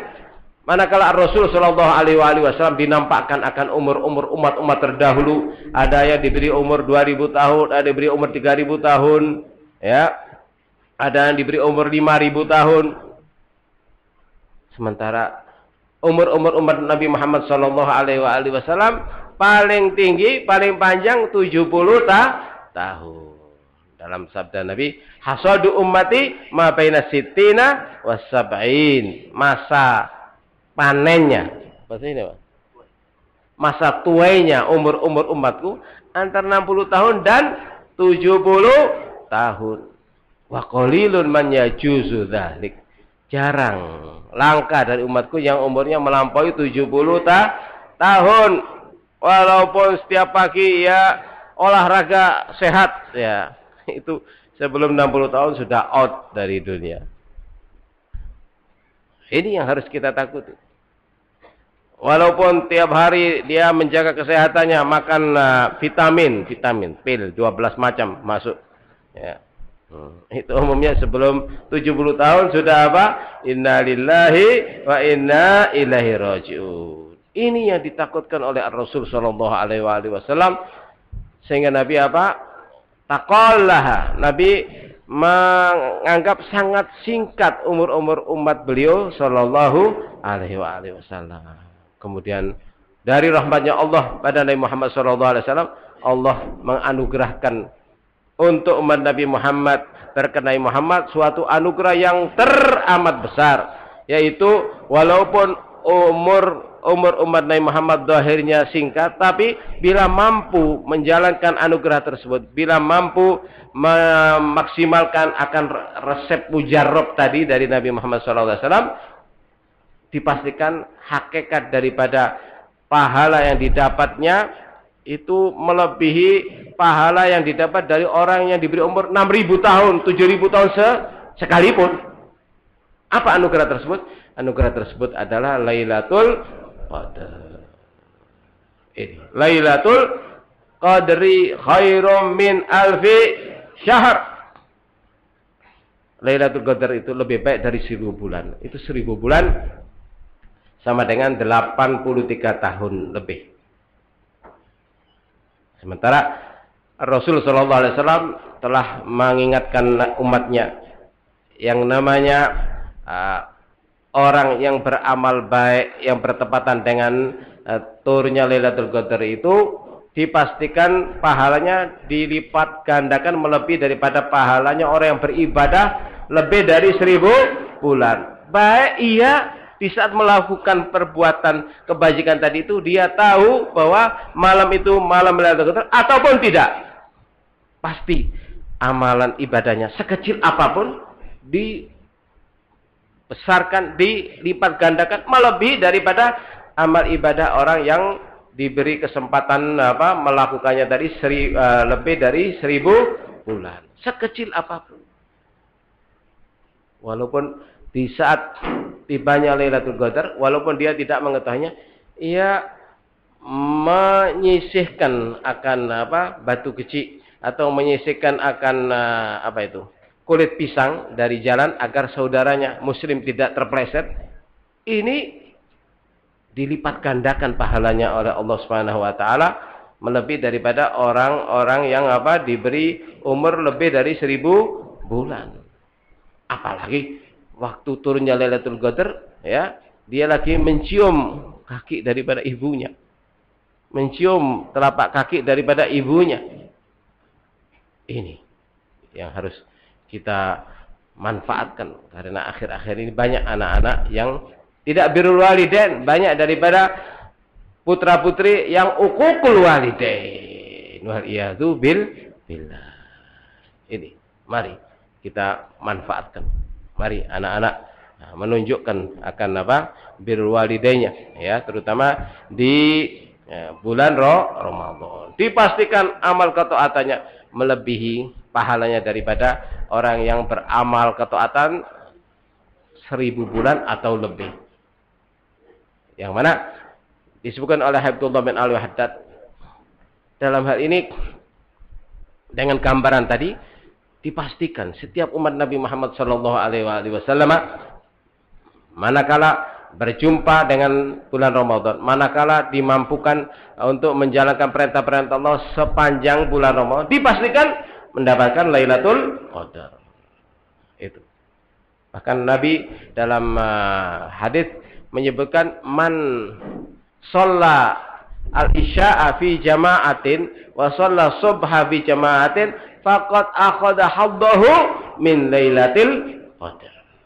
Barang siapa dari umatku, baik laki-laki maupun perempuan, melakukan sholat isya berjamaah dan sholat subuh berjamaah ya sepanjang bulan Ramadan, dipastikan telah mendapatkan haknya daripada Lailatul Qadar. Baik ia menyadarinya bahwa malam itu malam Lailatul Qadar ataupun tidak, dipastikan dia mendapatinya. Makanya Habib Abdullah bin Al-Haddad mengatakan dipastikan daripada umat Nabi Muhammad sallallahu alaihi wasallam ini, walaupun umurnya pendek-pendek, tapi hakikatnya amal ibadahnya mengalahkan mereka-mereka yang diberi umur 6.000 tahun ataupun 7.000 tahun. Bagaimana tidak? Beliau mengatakan kalau umat Nabi Muhammad sallallahu alaihi wasallam dimampukan untuk mendapati bulan Ramadan 12 kali, berarti amal ketaatannya mengalahkan akan amal ketaatan orang yang diberi umur 1000 tahun. Kenapa? Kalau dalam membeli tahun kali 12 kali, ya 1000 tahun lebih. Lebih-lebih lagi yang mendapatkan akan bulan Ramadan 24 kali. Ini pahalanya mengalahkan mereka-mereka yang diberi umur melebihi 2000 tahun. Begitu pula kalau mendapati akan Ramadan 36 kali, ya berarti mendapatkan pahala melebihi daripada pahalanya orang yang diberi umur 3000 tahun. 48 kali, ya berarti lebih dari 4000 tahun. 60 kali. Sementara banyak daripada yang hadir ini umurnya di atas 60. Nah, dipastikan pahalanya melebihi pahala orang yang diberi umur 5000 tahun. Ini yang harus disyukuri ya, terutama dalam menghadapi akan bulan Ramadan yang akan datang. Harus mempersiapkan diri, harus memantapkan segala apa yang diperintahkan oleh Rasul sallallahu alaihi wasallam dalam menjalankan hak-hak daripada bulan Ramadan. Dalam hadis Nabi Muhammad sallallahu alaihi wasallam bersabda, ummati lam yazalu bi khairin la yazaluna bi khairin ma aqamu syahr Ramadan. Umatku ini akan selalu dalam keadaan baik, selalu dijaga oleh Allah selagi mereka menjaga hak-hak bulan Ramadan. Kemudian ada sahabat yang bertanya, "Wa ma khizyuhu ya Rasulullah?" Tolong beritahukan pada kami, amalan apakah yang menjadikan umat ini atau seseorang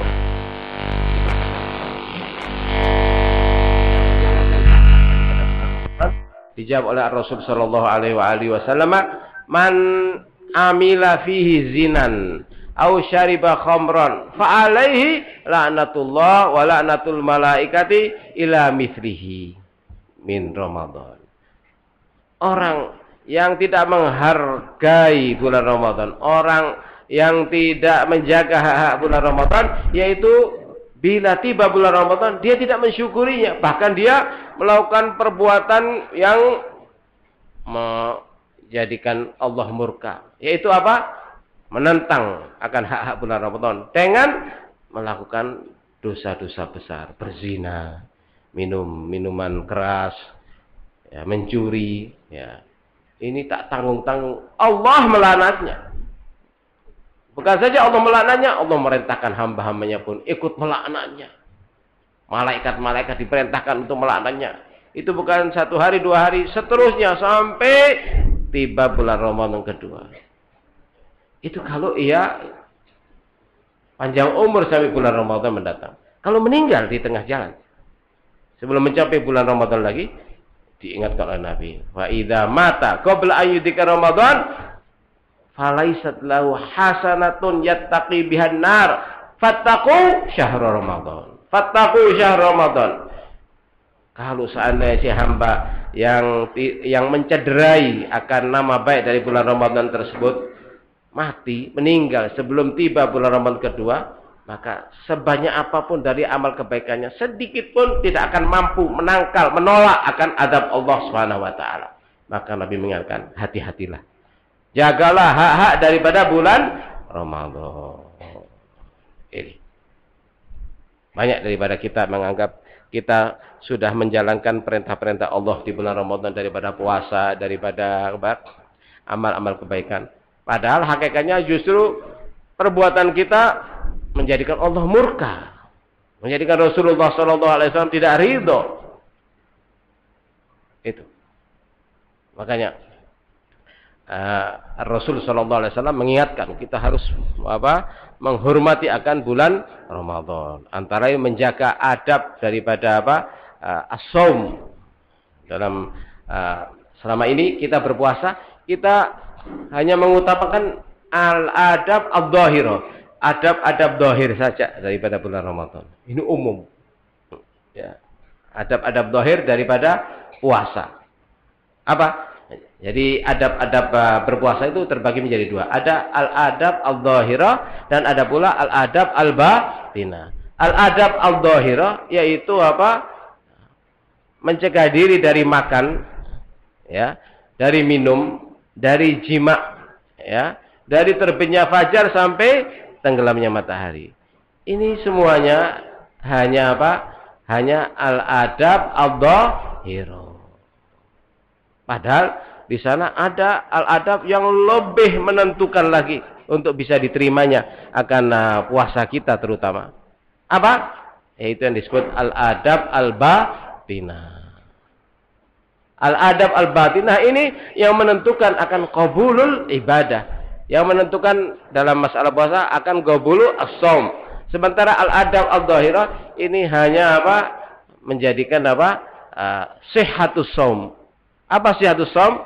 As-sihha itu definisi daripada as-sihha dalam fikih, yaitu bila si hamba melakukan akan amalan tadi, ya, berpuasa dengan menjalankan hak-hak zahirnya, ini cukup untuk menggugurkan akan permintaan agama untuk mengulanginya lagi.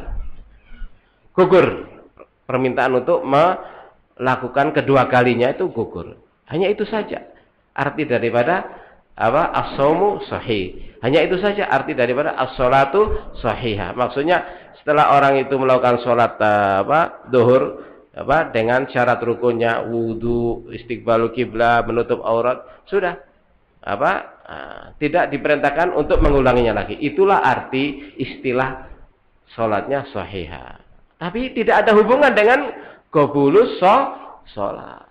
Untuk diterimanya sholat harus mengikuti, harus menjalani akan al-adab al-batinah. Apa al-adab al-batinah? Khusyuk dalam sholat, ya.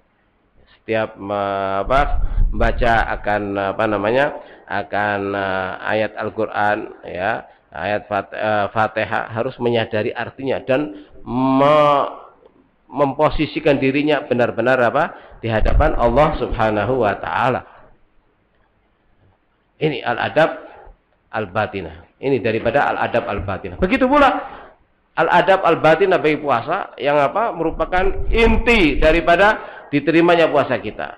Al-Imam Al-Ghazali menyebutkan dalam Ihya al-adabul batinah ada 6. Ada 6. Ini yang menentukan akan diterimanya puasa kita. Yang pertama hifdzul lisan, menjaga lisan. Bukan berarti pada bulan-bulan selain Ramadan tidak apa-apa kita mencaci muslim atau mengadu domba, tidak, tetap diharamkan, ya kan? Namun pada bulan Ramadan lebih lagi diharamkan. Itu arti daripada hifdzul lisan. Harus lebih menjaga lisan kita dari mencaci saudara kita, dari mengadu domba, dari memfitnah, dari ghibah. Itu. Yang kedua, hifdzus sama, menjaga pendengaran. Menjaga pendengaran dari dari pantun-pantun asmara, dari apa lagu-lagu ya, lebih-lebih di bulan Ramadan. Lihat itu salaf-salaf kita ya, itu di bulan Ramadan tidak keluar dari rumah, tidak kerja, meningkatkan akan qiraatul Quran. Karena apa? Bulan Ramadan juga disebut apa? Syahrul Quran. Karena Nabi double tasmi kepada mudarosah kepada malaikat Jibril 2 kali. Kalau pada apa namanya? Pada bulan-bulan lainnya tidak seperti itu. Ini untuk gambaran menarik umat agar meningkatkan amal ketaatannya dan lebih menjauhkan diri dari larangan-larangan Allah Subhanahu wa taala. Bagaimana kita dengan TV? Dengan TV di bulan Ramadan. Alasan itu ada anuan agama, tapi lebih banyak apa namanya? Maksiatnya. Kita diberi akal oleh Allah. Ini yang kita berharap agar Allah Subhanahu wa taala memberikan apa? Hidayat pada akal kita. Yang kedua apa? Tadi hifdzul as-sama', harus menjaga pendengaran dari kata-kata apa? Yang berbau maksiat. Yang ketiga, hifdzul apa? Yang ketiga, hifdzul basar. Al-basar, apa al-basar? Mata. Kalau di bulan-bulan apa lainnya kita dilarang untuk melihat wanita yang bukan mahram kita, ya. Lebih-lebih lagi di bulan Ramadan. Ingat, Nabi menyebutkan kebanyakan maksiat itu ya sumbernya intinya bermula dari al-basar. Dalam hadis Nabi bersabda, "An-nadratu sahmun masmumun min sihami iblis." Ya. Pandangan pada yang dilarang oleh Allah itu hakikatnya adalah apa? Panah yang berlepotan masmum, berlepotan racun yang dilepaskan oleh iblis. Itu. Ada pepatah apa? Dari mata turun ke ini lebih lagi dengan nadro dari mata turun ke bawah. Maksudnya dari pandangan terjadi perampokan, dari pandangan terjadi pemerkosaan. Ini yang terjadi dengan melihat apa tetangganya kaya ingin memilikinya, akhirnya merampoknya. Gara-gara apa? Gara-gara melihat. Makanya salaf-salaf kita kalau memasuki rumahnya orang-orang kaya atau memasuki rumah-rumah menteri-menteri tidak mau melihat apa, membiarkan matanya mengarah ke berbagai arah. Ini takut apa menjadi sabab fitnah. Ya. Dan apa itu? Begitu pula dari mata akibat melihat, ya. Melihat wanita yang cantik, ingin menikmatinya, maka terjadi apa? Perkosaan. Ini semua dari mata. Semuanya dari maksiat mata. Makanya perzinaan semua itu dari mata. Dalam hadis Bukhari Nabi bersabda, "Al-ainu tazni, wal anfu tazni, wal famu tazni, wal yadu tazni, wal rijlu wal batnu wal rijlu tazni, wal farju yusaddiqu dzalik au yukadzibuh." Mata itu berzina. Maksudnya mata itu penggerak perzinaan. Dan hidung berzina, mulut berzina, telinga berzina, tangan berzina, kaki berzina. Kemaluan itu yang menentukannya. Itu. Jadi puncaknya nanti pasti pada kemaluan. Wal iyadu billah. Kalau di bulan-bulan lainnya diharamkan kita apa namanya melepaskan mata kita pada hal-hal yang diharamkan Allah, lebih-lebih lagi di bulan Ramadan. Ini makanya hifdzul basar harus lebih meningkatkan, menjaga mata dari melihat yang apa namanya yang diharamkan oleh Allah Subhanahu wa taala. Ya. Yang keempat, hifdzul jawari, meningkatkan, menjaga anggota-anggota lainnya.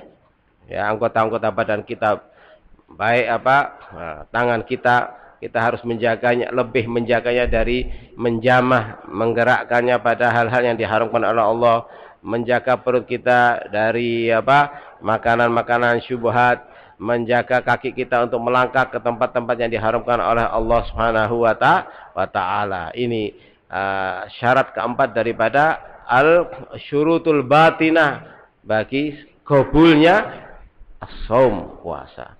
Yang kelima, at-taqallul min aklil halal. At-taqallul mempersedikit min aklil halal, dari makanan yang halal waktu berbuka.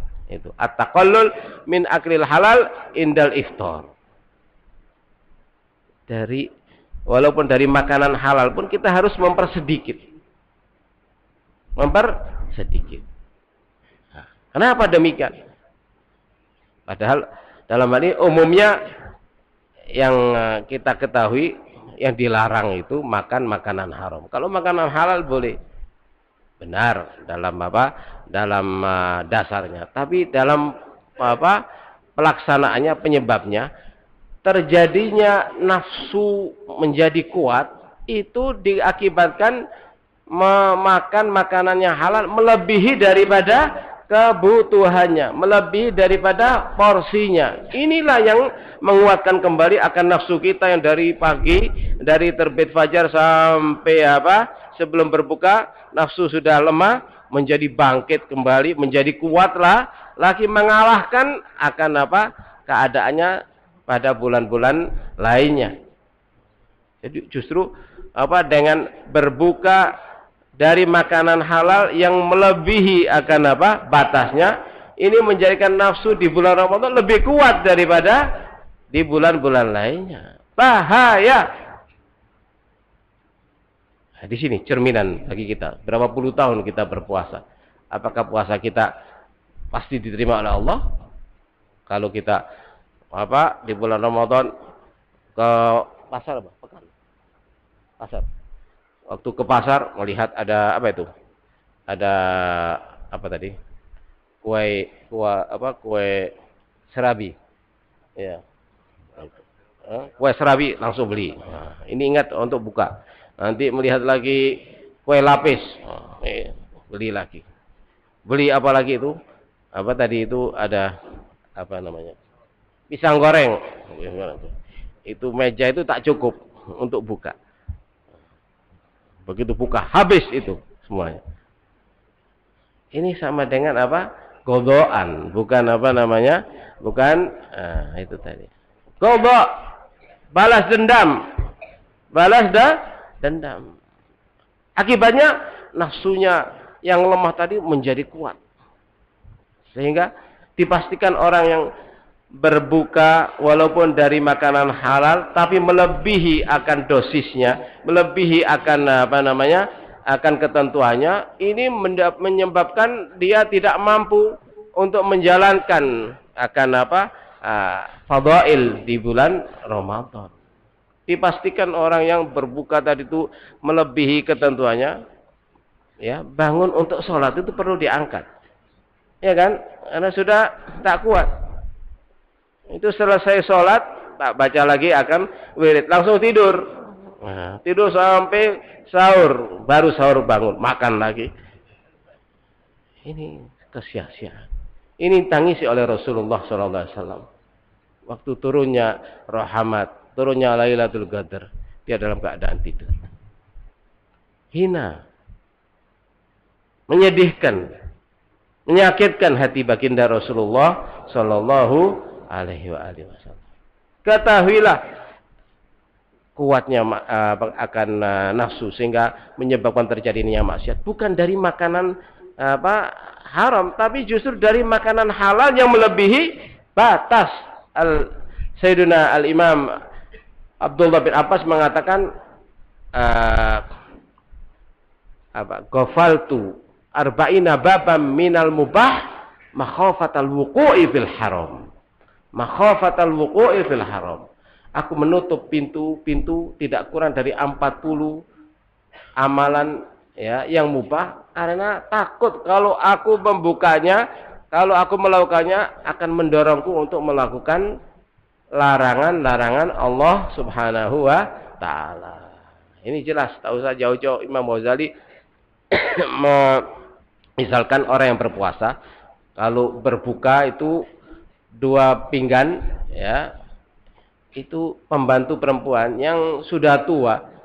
Selama ini dia tidak perhatian. Begitu setelah berbuka dengan 2 pinggan nasi tambah apa lagi, itu melihat pembantu perempuan tadi itu seperti terkejut, seperti tak pernah melihat karena nafsunya.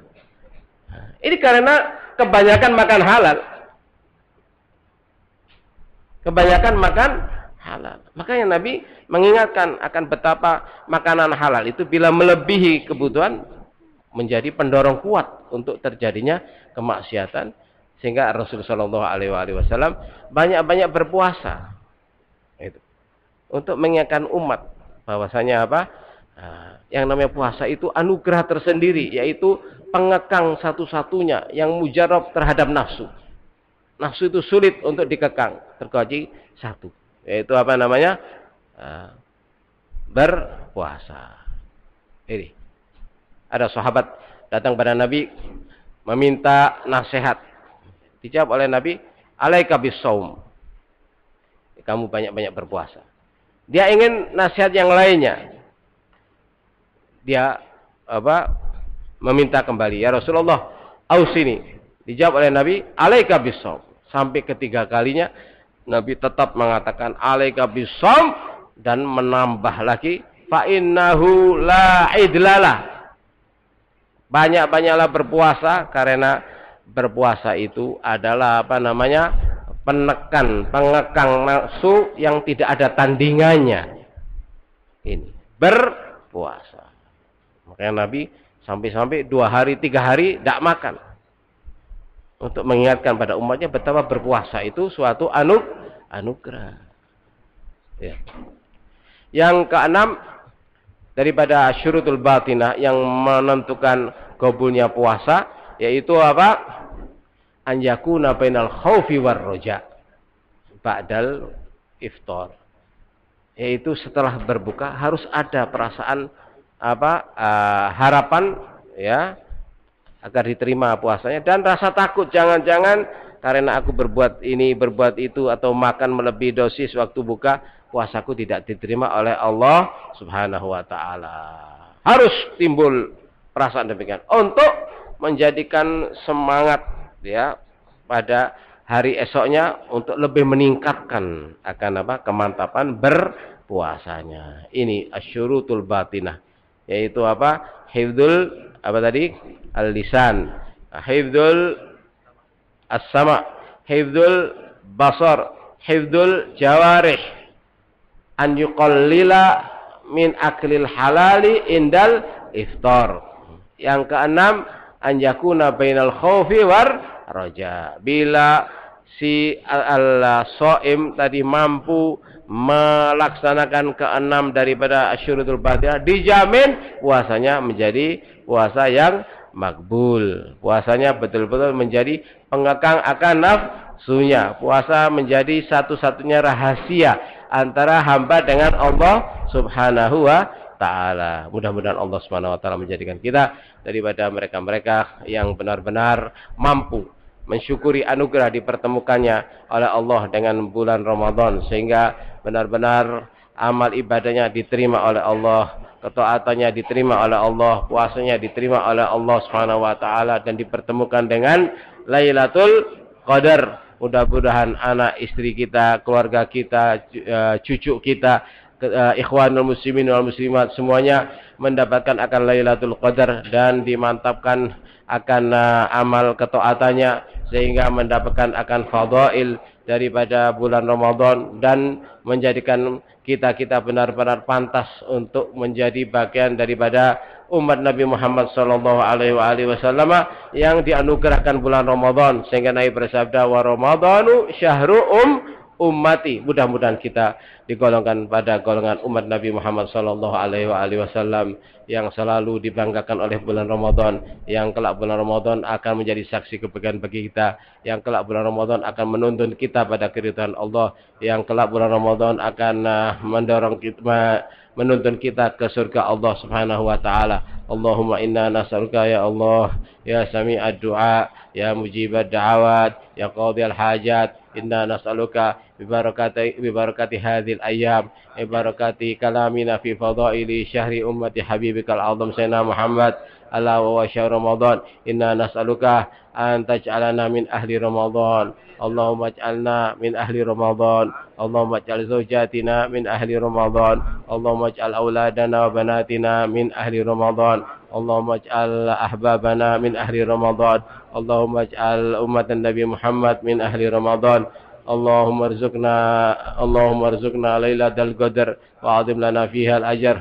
Allahumma a'id alaina. Allahumma kama ballaghtana Rajab wa Sya'ban faballighna Ramadan. Allahumma kama ballaghtana Rajab wa Sya'ban faballighna Ramadan. Allahumma kama ballaghtana Rajab wa Sya'ban faballighna Ramadan. Waj'alna min suwami Ramadan waj'alna min quwami Ramadan. Allahumma arzuqna lailatal qadar wa'azim lana fiha al-ajr. Allahumma arzuqna lailatal qadar wa'azim lana fiha al-ajr. Allahumma arzuqna lailatal qadar wa'azim lana fiha al-ajr. Allahumma a'id alaina walal ummah al-muhammadiyah syahr Ramadan wa syahr Rajab wa syahr Sya'ban ya jami'a syuhur. A'id alaina wa alaihim hadhihi syuhur sininan ba'da sinin wa awaman ba'da awam fi surur wa tulil umur wal hubur wa shifa'ud dhahir wal batin was surur bihaqqin Nabi Muhammad alladhi unzilat alaihi suratun nur. Allahumma a'id alaina wa alal ummah al-muhammadiyah syahr Ramadan wa jami'a syuhur muttahidina la mutafarriqin, mutahabbina la mutabaghidin, mutawaddina la mutanafirin, wa anzilna manzilata ahlil yaqin waktubna fi diwanil muttaqin bihaqqin Nabi Muhammadin sayyidil awwalin wal akhirin. Wa sallallahu ala sayyidina Muhammad wa ala alihi wa sahbihi wa sallam. Alhamdulillahi rabbil alamin. Al-Fatihah.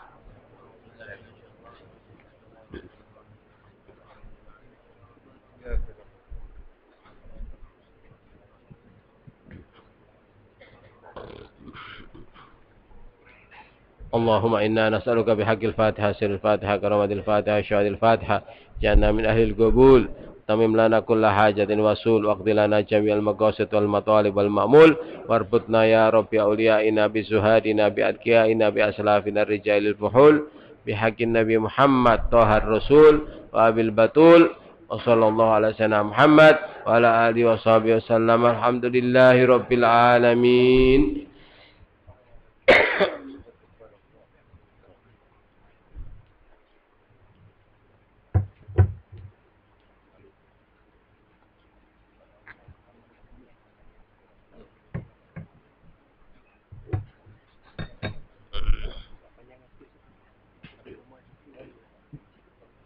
Hadirin hadirat yang dirahmati Allah Taala.